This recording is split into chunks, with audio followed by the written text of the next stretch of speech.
In this presentation, we're going to discuss the topic of early intervention. Specifically, we're going to discuss early intervention services in the state of California. Early intervention services are managed by both federal and state entities, and it's important to recognize that early intervention services are available to children throughout the United States who meet the determined eligibility criteria.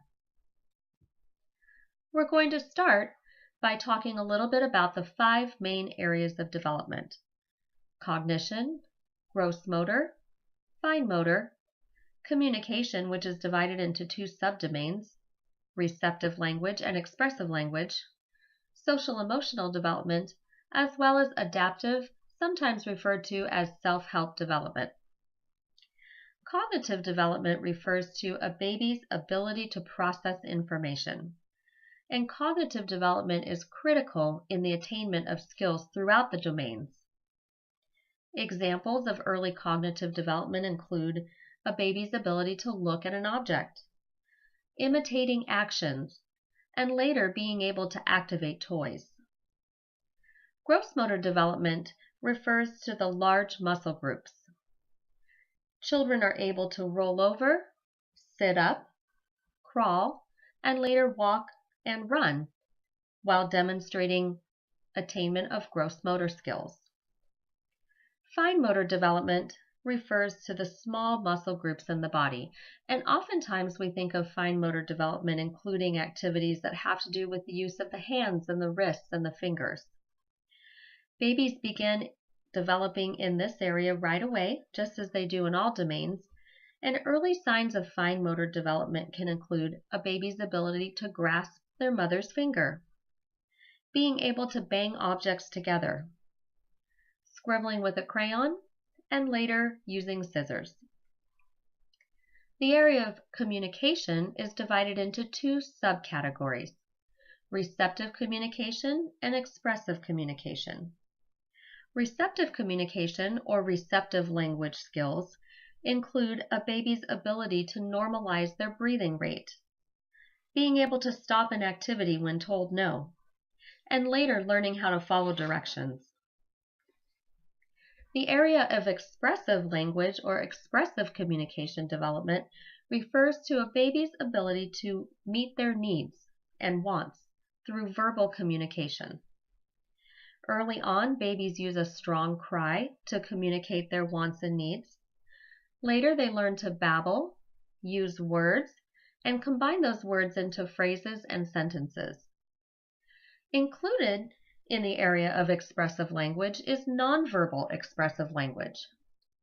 Babies are able to meet their needs by using gestures or pointing, and these are both also examples of expressive language development. The area of social emotional skills includes things such as being able to make eye contact, an infant being able to comfort themselves when they're upset, infants and toddlers being able to play simple games like peekaboo or patty cake, and later being able to interact with peers and play. Finally, the area of adaptive or self-help development begins early on with an infant's ability to maintain their body temperature. Later, infants are able to swallow food, sleep through the night, and participate in dressing themselves and toileting.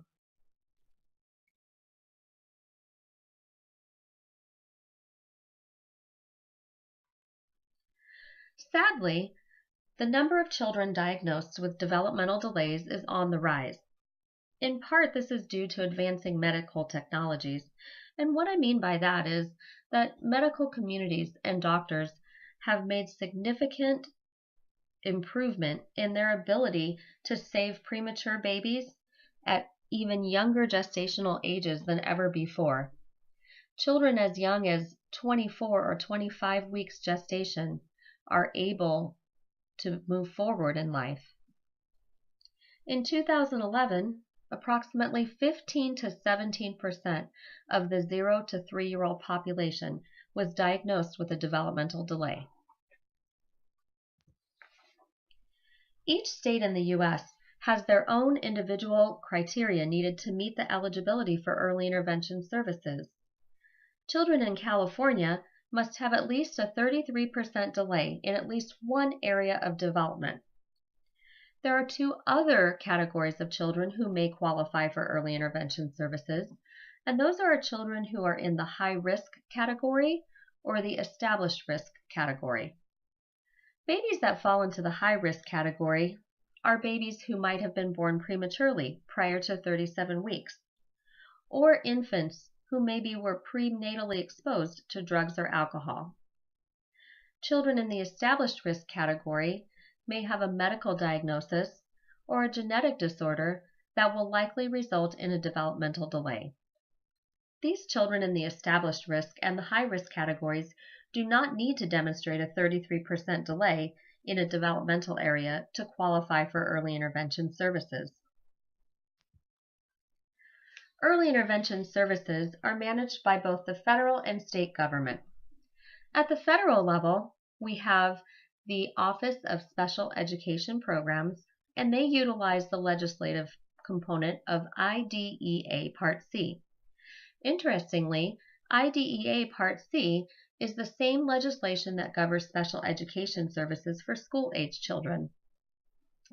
In California, we have the DDS, or the Department of Developmental Services, and the DDS ensures that all agencies providing early intervention services provide those services in accordance with the California Disabilities Act. We may wonder how children are able to access services in early intervention. And if we take a look at the flow chart on the bottom of this slide, we can briefly see how the process goes. Anyone can refer a child for early intervention services. Referrals are made to the Regional Center, which is an agency that manages services under the Department of Developmental Services in California.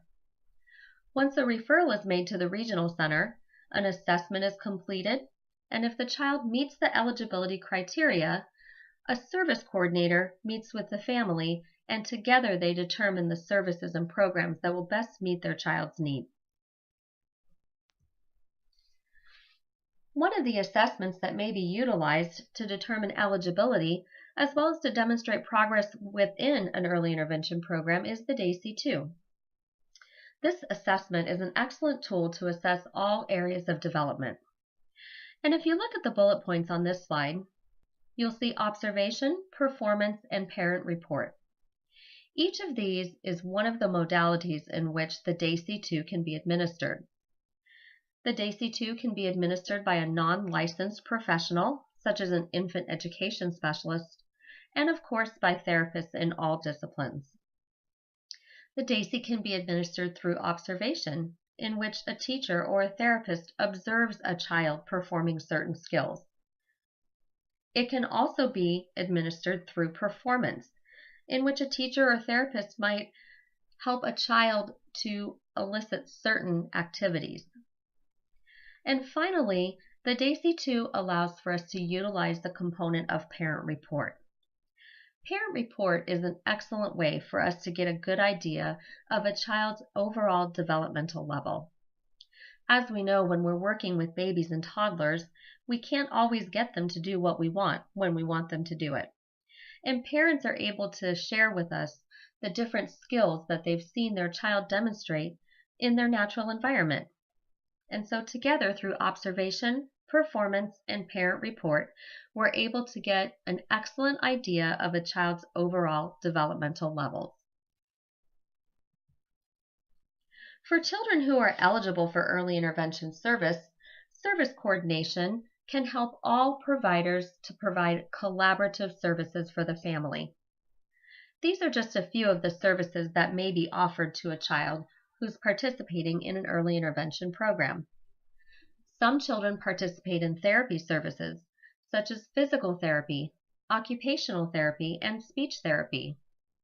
If there's concern for a child's vision or hearing, vision and hearing screenings are made available to them through the early intervention programs. Parents have access to counseling and nutritional services to ensure that they're providing a healthy, balanced diet for their child. And in some cases, if children do not have the means to get to therapy services or to different programs, transportation can be provided through the Early Start Services program. The time period of birth to 3 years old is referred to as a critical period of development. And what this means is that during this time, the brain is most notably open to forming new connections. These new connections are referred to as synapses. And together with experiences that we provide the infant, we better improve the infant's ability to attain skills in all areas of development. At the federal level, the Office of Special Education Programs, or OSEP, provides results-driven accountability for early start programs and early intervention programs in the state of California.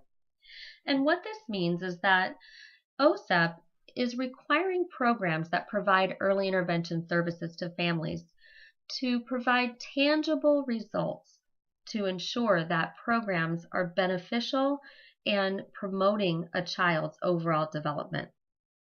OSEP wants programs to be meaningful to families and to ultimately foster the best outcome possible for the infants and toddlers that they serve.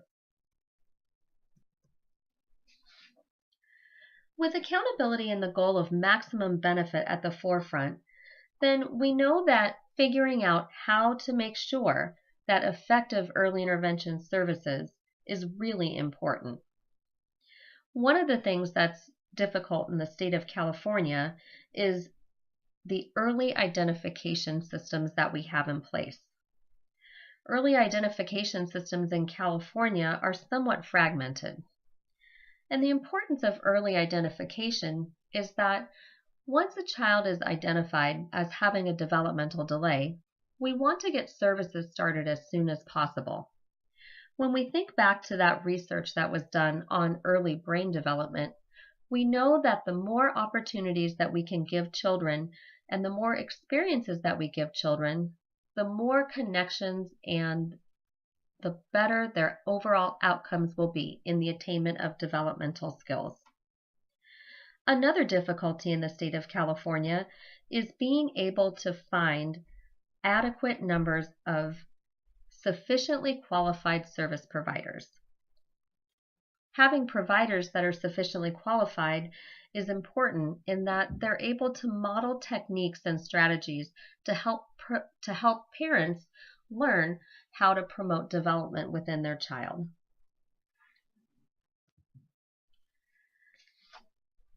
Fragmented early identification systems result in delayed early intervention services and a reduced opportunity for maximum benefit. Oftentimes, we depend on parents to observe that their child may be having difficulty in attaining developmental skills. And while parents may lovingly play with their children every day, it's often true that parents do not know the timing that the developmental milestone should occur, and thus they're not aware that their child may have developmental delays.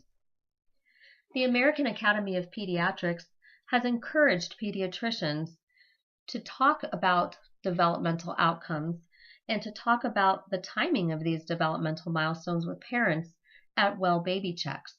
And if there are any suspicions of a developmental delay, the American Academy of Pediatrics encourages physicians to administer a developmental screening tool. In addition, communities are being proactive in offering free developmental screenings. These free developmental screenings allow parents to bring their child to a location in the community and to have qualified providers do developmental screenings to ensure that their child is meeting those milestones in a timely manner. Developmental screenings also provide the opportunity for parents to have easy access to the regional center and to the referral system. A lack of qualified service providers can also be a barrier in providing effective, high-quality early intervention services to children. University graduates are the providers who are most likely to be prepared to provide developmental early intervention services.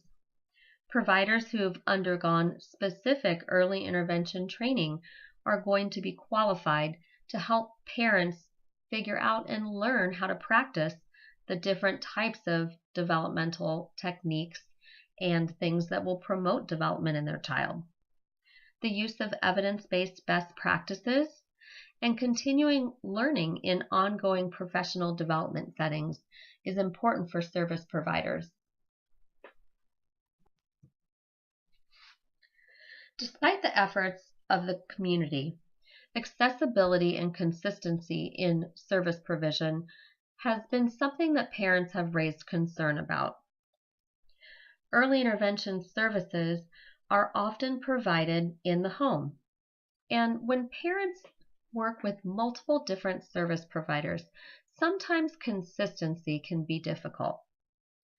Parents have also talked about concerns regarding accessibility to services. Oftentimes, when parents are worried that their child may have a developmental delay, they're uncertain of where to go to get help. Many parents are not aware that early intervention services are accessible to them. Cultural beliefs and stereotypes, and also a lack of early intervention services, can be a barrier to the early detection and intervention for children. And remember, we want to make sure that we're providing the early intervention services to children when their brains are most ready to accept those new connections and learn through experiences. For best results, early intervention services should be a collaborative effort between a team of providers. An individualized family service plan may determine the need for multiple providers. In the state of California, we've set up an agency called the California Interagency Coordinating Council. And the job of the ICC was to take a look at the federal and state legislation and determine how services should be provided. And what they came up with is that services should be provided by a team of providers that is led by one core provider. Having a core provider can ensure that services are meaningful to families and that all agencies and providers that are working with the family provide consistent and collaborative services. Parental competency and confidence generally means that parents are going to provide more opportunities for their child to practice these important skills. Research demonstrates that when parents feel confident about their abilities to promote development within their child, they're likely to incorporate these activities into their daily routines. And we know from research that the more opportunities that we give children and the more exposure that we give children during that birth to 3 period, the better the outcomes are going to be for them. According to the federal law, IDEA Part C, early intervention services should be provided in a child's natural environment. A 2014 study found that children who received consistent in-home early intervention services generally had better outcomes by the age of 3. In addition, parents whose children participated in early intervention services had significantly less stress than parents who had less support. Services which occur in the natural environment are likely to ease the tension which might be felt by parents by taking their child to a clinic or a hospital setting. And according to a 2005 study, providing parents with as many typical experiences as possible can help families who have children with developmental delays normalize their family dynamic. And again, these parents, as they build their competency and their confidence in promoting their child's development, are likely to incorporate these activities into their daily play routine, providing those extra opportunities to practice. The natural environment can include more than just a family's home. Any place in the community where children go is their natural environment.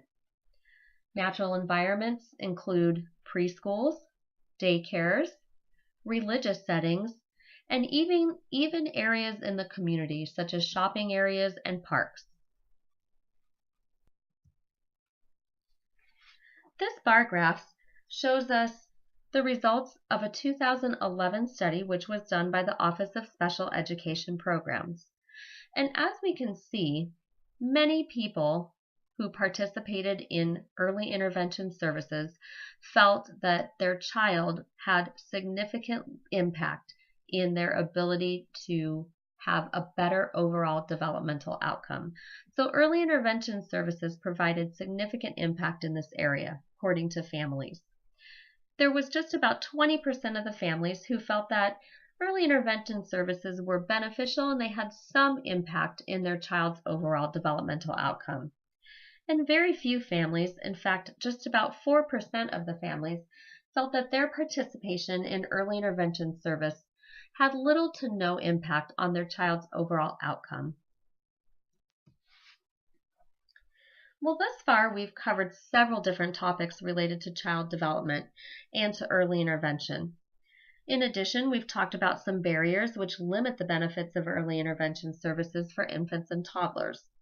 And because we know that children in this time period from birth to age 3 are at a critical time in their development, when exposure to positive developmental experiences can allow them to form those new connections which may result in the acquisition of more skills, it's critical that we consider some recommendations in order to improve early intervention services for families and children.